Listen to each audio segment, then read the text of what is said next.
Olá, gente. Meu nome é Aline e eu sou professora do IFNEM Campus Currais Novos. Então, se você vem vendo os vídeos do canal, você sabe que eu estou disponibilizando aulas de biologia gratuitamente. E nós estamos trabalhando com o grande tema ecologia.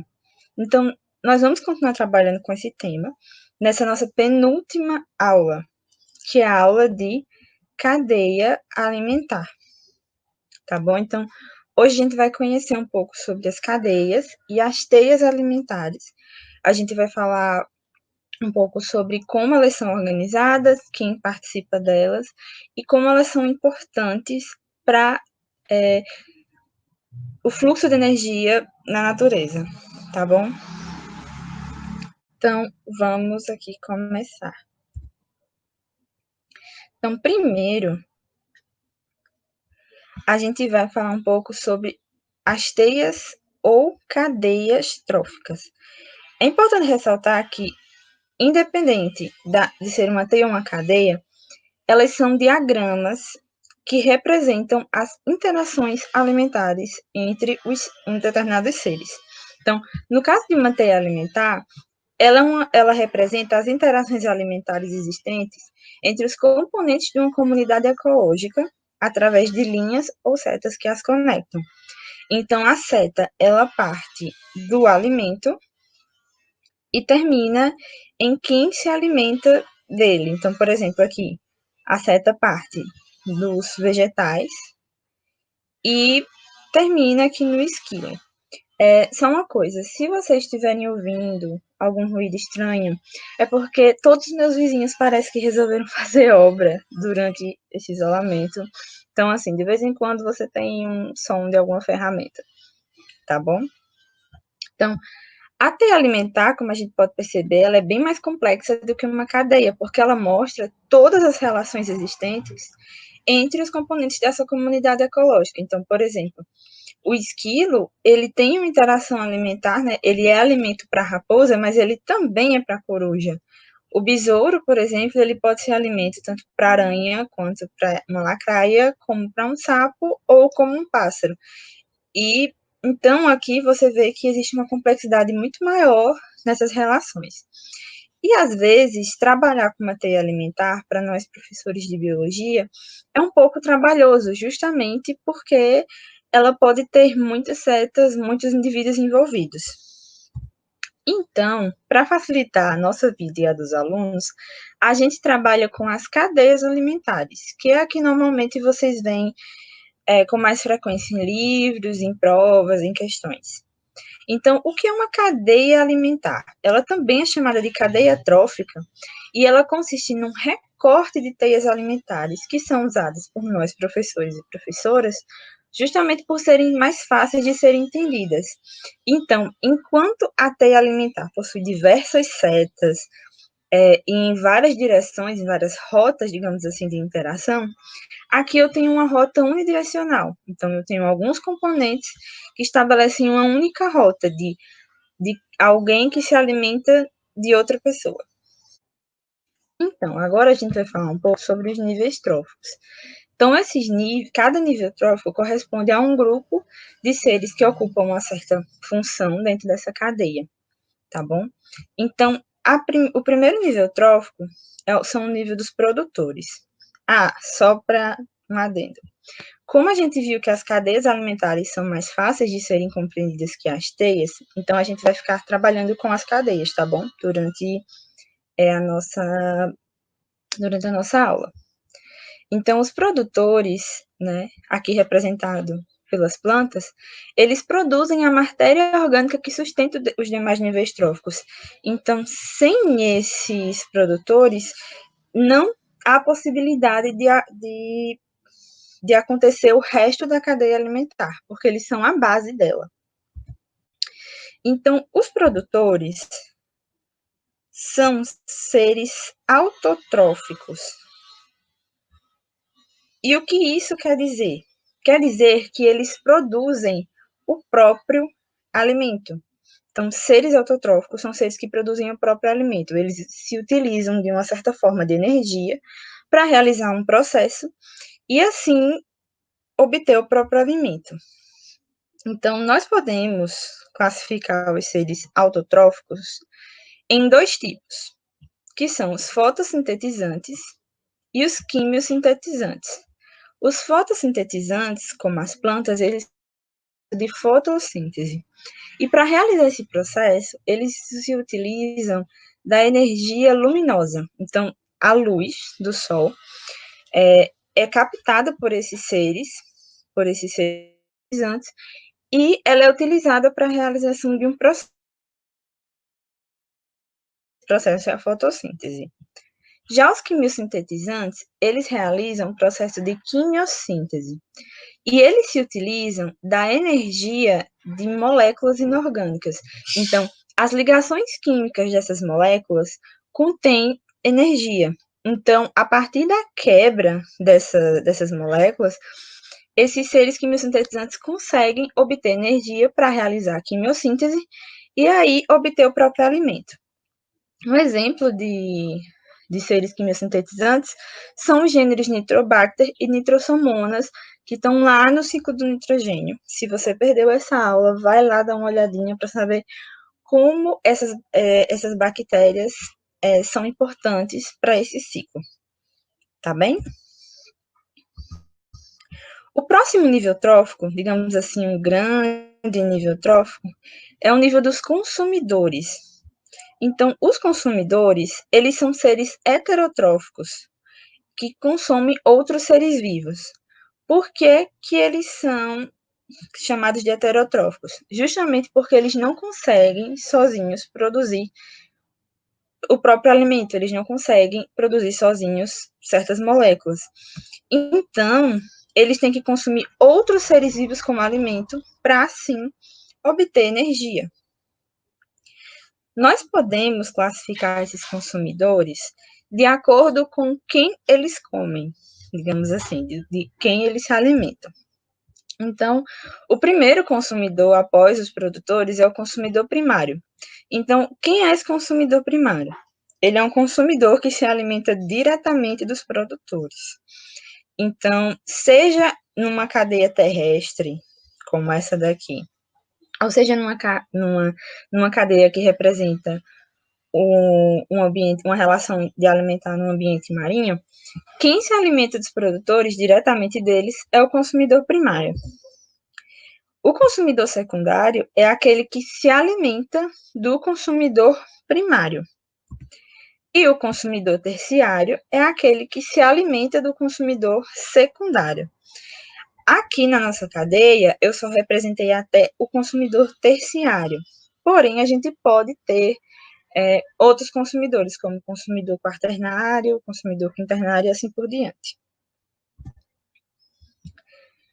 Por fim, o último nível trófico que eu quero apresentar para vocês é o nível trófico dos decompositores. Então, quem são esses decompositores? Eles são representados normalmente por fungos, bactérias e alguns seres vivos detritívoros, que comem restos de matéria orgânica morta. Então, eles decompõem a matéria orgânica de todos os componentes da cadeia ou da teia trófica, após eles morrerem. Então, eles obtêm o seu alimento degradando o corpo desses seres vivos. E esses decompositores, eles são de suma importância para a ciclagem de nutrientes. Se vocês forem lá na aula, ou melhor, nas videoaulas de ciclo biogeoquímico, vocês vão perceber que os decompositores, eles estão presentes em basicamente todos os ciclos, e que eles são importantíssimos para essa ciclagem de matéria da natureza, da parte viva para a nossa Terra. Agora, a gente vai falar um pouco sobre o fluxo de energia nos níveis tróficos, né? Como a energia ela acaba sendo distribuída nos níveis tróficos.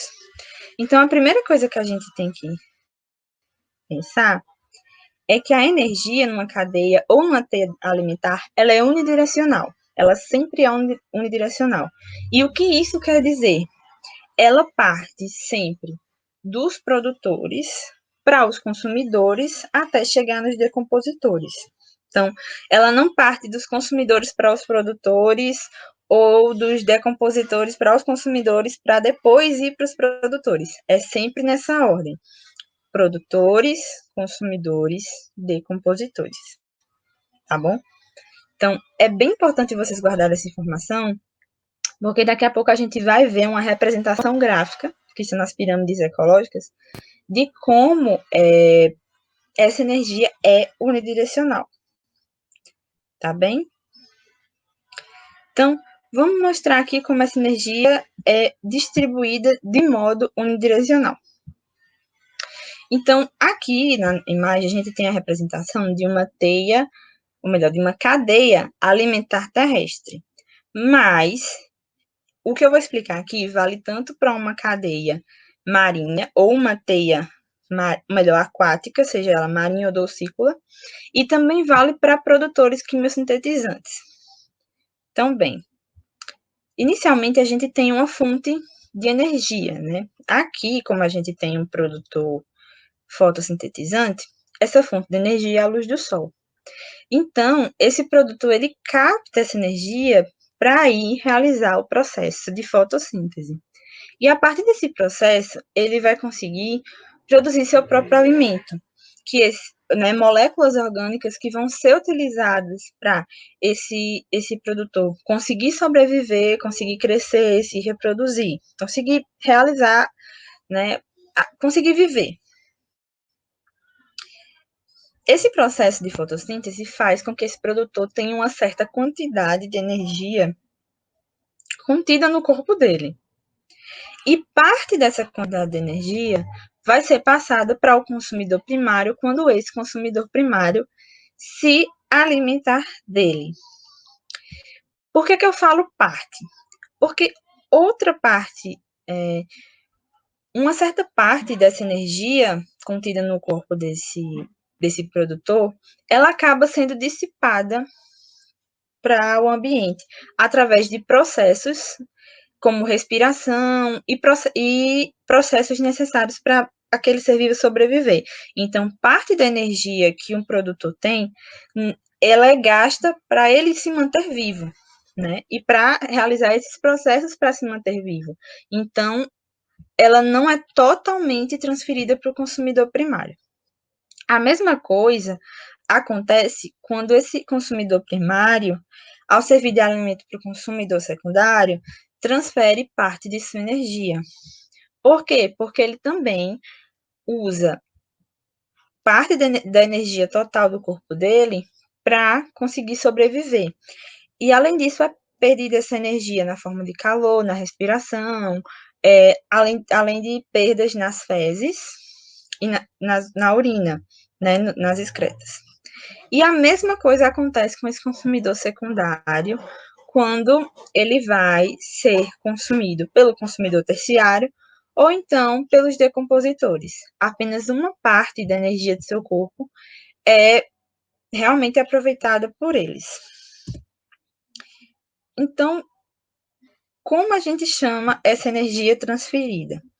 A porcentagem dessa energia transferida de um nível trófico para o próximo é chamada de eficiência ecológica, e ela é variável entre os seres vivos. Ou seja, cada ser vivo possui uma taxa de eficiência ecológica, uma quantidade de energia que ele vai transferir para o próximo nível trófico. Então, agora a gente vai falar sobre as pirâmides ecológicas. Então, as pirâmides ecológicas, também chamadas de pirâmides tróficas, elas são representações gráficas das cadeias das teias alimentares, em que cada retângulo desse representa um nível trófico. Então, normalmente a gente representa os produtores, né, na base, e os demais retângulos são os consumidores. Então, é bem comum os decompositores não serem representados, tá bem? As pirâmides ecológicas, elas podem ser de 3 tipos. A primeira delas é a pirâmide de biomassa. Então, a pirâmide de biomassa, ela representa a quantidade de matéria orgânica existente naquele ambiente. Normalmente, a unidade utilizada para essa pirâmide ecológica é a unidade de grama por metro quadrado. Só que aqui a gente também pode se utilizar de uma medida de volume, normalmente é utilizada quando a gente está falando de ambientes aquáticos. Então, as pirâmides de biomassa, elas podem apresentar duas conformações. A primeira é a conformação convencional, em que eu tenho uma base larga e os demais quadrados, retângulos, eles vão diminuindo progressivamente, né, formando essa forma convencional. Ou então, a forma não convencional, às vezes também chamada de forma invertida. Então, quando a gente pensa numa pirâmide de biomassa do ambiente terrestre, normalmente ela tem essa conformação convencional. Então, o que essa pirâmide quer dizer? Que a maior quantidade de biomassa nessa cadeia é dos produtores. E ela vai diminuindo conforme a gente vai subindo de nível trófico, dos consumidores primários, dos secundários e dos terciários, como vocês podem ver aqui. Já no ambiente aquático, seja ele marinho ou docícola, né, de água doce, o que acontece é que os produtores, normalmente, a biomassa deles é menor que a dos consumidores primários. Então, por que isso acontece?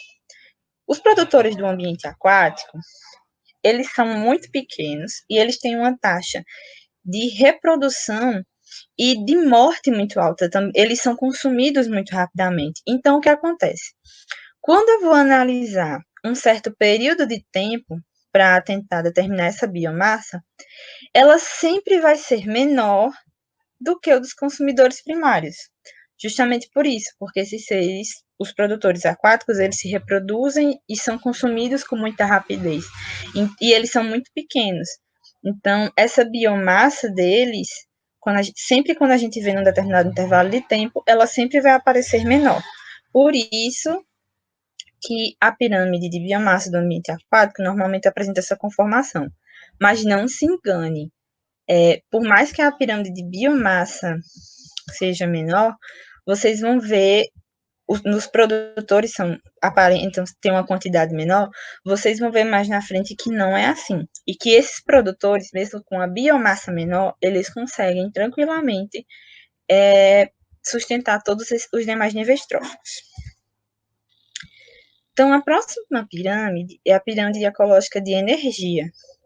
Então, normalmente, a gente representa essa pirâmide com a unidade de quilocaloria por metro quadrado por ano. Então, a pirâmide de energia, ela representa, mais uma vez, como o fluxo de energia numa cadeia e numa cadeia alimentar, ela é unidirecional, né? Então, como é que essa pirâmide é representada? A gente tem esse quadrado maior, ou melhor, esse retângulo maior, né, que esse retângulo branco, ele representa a energia disponível naquele nível trófico, e esse retângulo amarelo, que tem dentro do retângulo branco, representa a real energia que vai ser transferida para o próximo nível trófico, justamente porque parte dessa energia, como eu já havia falado para vocês, é perdida em processos de sobrevivência, reprodução, e eliminação de fezes, por exemplo. E a mesma coisa acontece com os demais níveis. Então, vocês podem perceber que conforme eu vou subindo de nível trófico, a energia que pode ser transferida, ela vai diminuindo, né? Então, quem detém a maior energia são os produtores. E conforme vai subindo, essa energia que pode ser transferida, ou melhor, que será realmente transferida, ela vai diminuindo. Isso prova, mais uma vez, o fluxo unidirecional da energia nas cadeias e teias alimentares. A próxima pirâmide ecológica é a pirâmide de número. Então, o que é que essa pirâmide de número representa? Ela representa a quantidade de indivíduos naquele nível trófico, né, dessa cadeia, dessa teia alimentar. Só um detalhe que eu esqueci de falar. A pirâmide de energia, ela sempre apresenta essa conformação aqui convencional, com a base larga e os retângulos consecutivos vão diminuindo. Sempre. Ela não apresenta uma forma invertida. Sempre a forma convencional. Também, voltando aqui à pirâmide ecológica de números. Então, como eu falei, ela representa a quantidade de indivíduos naquele nível trófico. Assim como a pirâmide de biomassa, ela tanto pode apresentar uma forma convencional, como ela pode apresentar uma forma não convencional ou invertida. Então, por exemplo, quando é que acontece essa forma invertida? Quando a gente, por exemplo, está falando de um grande produtor, ou então numa relação parasitária. Como assim? Vamos pensar aqui nessa relação do produtor. Digamos que a gente tem aqui uma grande árvore numa floresta e que essa grande árvore tenha 200 lagartas. E que essas 200 lagartas servem de alimento para 30 pássaros, digamos assim. Então, esse grande produtor, né, essa grande árvore, por mais que seja só uma, ela consegue sustentar todo os demais níveis tróficos, tá bom? Então, numa relação parasitária também pode acontecer. Por exemplo, se você pensar em um boi, um único boi que tem 200 carrapatos. Então, seria uma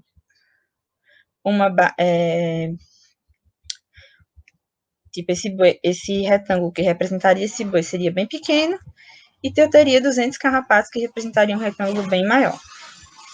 A forma convencional, né?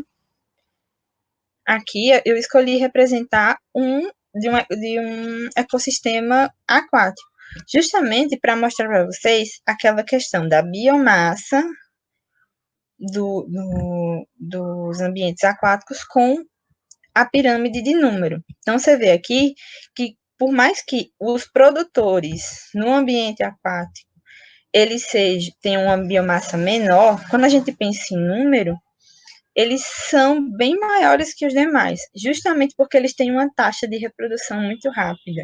Então, eles se reproduzem muito rapidamente, então tem bastante fitoplâncton.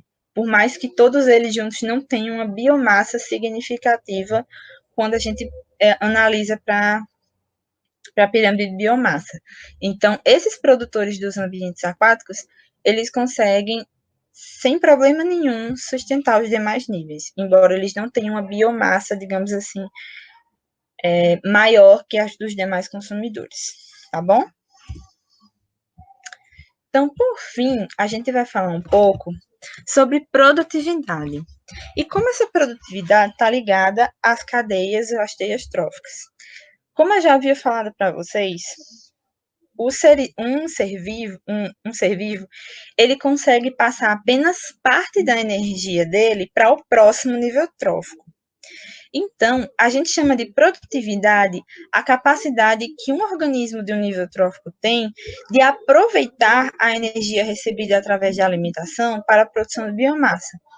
Ou seja, a capacidade que esse ser vivo tem de receber essa energia e utilizá-la para o ganho de massa, para ele aumentar de tamanho, aumentar a massa de seu corpo. Então, a gente tem a produtividade tanto para os produtores como para os consumidores. Primeiro, a gente vai falar um pouco sobre a produtividade dos produtores. Então, a primeira produtividade que a gente tem é a produtividade primária bruta. E no que ela consiste? É a quantidade de matéria orgânica que os produtores conseguem produzir através de seus processos de obtenção de alimento. Lembrando, temos os produtores fotossintetizantes e temos os quimiosintetizantes. Então, toda a matéria orgânica que eles conseguem produzir a partir desses processos corresponde à produtividade primária bruta. E nós temos a produtividade primária líquida, que é a energia disponível para o próximo nível trófico. E como é que eu obtenho essa produtividade primária líquida? Eu faço uma subtração da produtividade primária bruta, que é toda a matéria orgânica que eu consigo produzir, e subtraio dessa produtividade primária bruta a taxa de respiração desse produtor, justamente porque na respiração eu dissipo parte da energia, né, que esse produtor tem no corpo, né, que é um processo necessário para esse produtor sobreviver. Então, quando eu subtraio a taxa respiratória do PPB, eu consigo obter a produtividade primária líquida. Então, bem, a gente também tem a produtividade para os consumidores. E ela também tem uma produtividade bruta e outra líquida. Só que independente do consumidor, seja no consumidor primário, secundário, terciário, quaternário, enfim, essa produtividade sempre vai ser chamada de produtividade secundária. Então, a produtividade secundária bruta corresponde à quantidade de biomassa que os consumidores eles realmente conseguem absorver através dos alimentos que digerem. Por que realmente absorver? Parte da biomassa que esses produtores não, que esses consumidores consomem, ela é perdida nas excretas, nas fezes e na urina. Então, parte dela é perdida e apenas uma parte dela é utilizada por esse produtor, esse consumidor. A produtividade secundária líquida, ela corresponde à quantidade de biomassa que é realmente acumulada pelos consumidores em seus corpos e a energia disponível para o próximo nível trófico. Então, como eu obtenho essa produtividade secundária líquida? Eu obtenho através de uma subtração da produtividade secundária bruta, em que eu tiro a taxa respiratória, justamente pelo mesmo motivo que a gente faz essa subtração da respiração nos produtores, porque parte da energia desse ser vivo ela é perdida em processos de sobrevivência com uma taxa de respiração, ok? Então, é só vocês lembrarem isso. Quando a gente fala em produtividade bruta, seja de consumidores ou produtores, é tudo que aquele ser vivo ele consegue realmente produzir e absorver, e a produtividade secundária líquida é o que ele pode passar para o próximo nível trófico, tá bem? Então é isso, gente. Essa foi a nossa aula, né? Já peço a vocês desculpas se vocês acharam essa aula um pouco diferente, porque eu estou usando uma plataforma nova, né? Estou testando em novas plataformas para as aulas. Então, aqui nesse slide estão todos os meus contatos. Então, vocês podem me procurar. Se vocês tiverem alguma dúvida, se durante a aula ficou alguma coisa que não ficou muito bem explicada, podem me procurar, falem aqui nos comentários, lá no Google Sala de Aula. Aqui tem meu Instagram, vou botar aqui de novo, só um minuto. Pronto, aqui tem meu Instagram, os meus 2 e-mails, então manda um e-mail para mim, tenta se comunicar comigo, tá bem? Todas essas informações vão estar aqui na descrição do vídeo também, tá certo? E outra coisa, aqui na descrição do vídeo vai estar um exercício no formulários Google para vocês responderem, tá bom? Então, se vocês responderem, tiver alguma dúvida, só conversar comigo também, tá certo? Então, assistam a videoaula, façam os exercícios, vai dar tudo certo, tá bom? Beijão e tchau, tchau.